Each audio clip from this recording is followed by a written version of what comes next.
What has a bicycle combination lock got to do with the pressure across society today?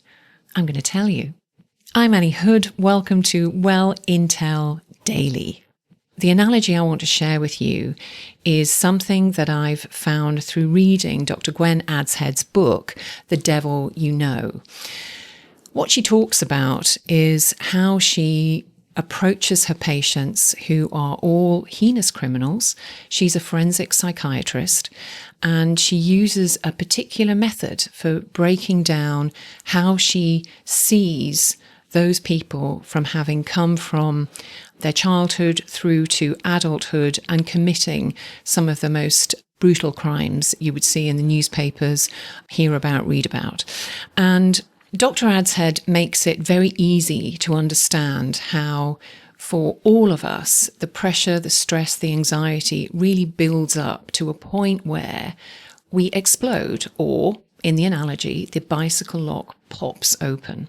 So imagine that bicycle lock. You know the one. It's got 5 little numbers that you line up, you lock up your bike, and you hope, fingers crossed, when you come out of work or wherever you're going, that bike is still there. Now imagine that lock being how you're feeling, being your mind, your emotions. Dr. Gwen associates those 5 numbers differently. The first 2 she associates with socio-political aspects in that person. And those aspects are generally about gender, upbringing, poverty. It could be extremes of adversity that lay a bedrock, to how that shapes people. The second 2 numbers are more about what that person has been exposed to. So it might be substance abuse, it might be physical abuse. And the 5th number is really that trigger. And the trigger I'm talking about is something that would seem completely inconsequential to someone looking on a situation. It might be a tone of voice, it might be a particular phrase, it might even be a smile that is misconstrued by the person. So in Dr. Gwen's representation of this, it's about the tipping point that makes that person commit that heinous crime. Now, I'm not suggesting for a second that we're beset with criminals or that we are about to become victims. What I am suggesting is that we think about that analogy for ourselves and others, within our families, within the workplace, and we examine just how much we're seeing at the moment as evidence of that pressure on society.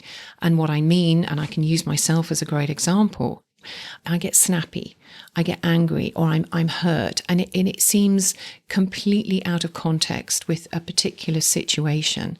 And what that means usually is that I've got such a lot going on in my head that I'm coping with, that my cushion of resilience has, instead of being lovely and plump and able to help me navigate what's going on, it's threadbare, and my bicycle lock clips open and I'm left snapping, being angry, feeling hurt.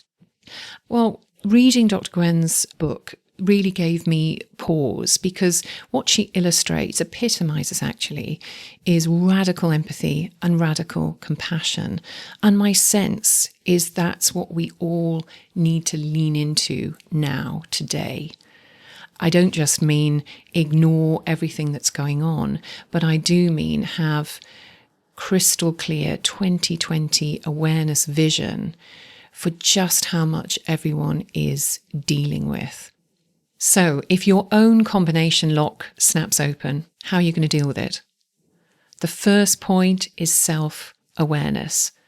And now you are. Do follow to get tomorrow's episode in your feed. Take care until then and be well.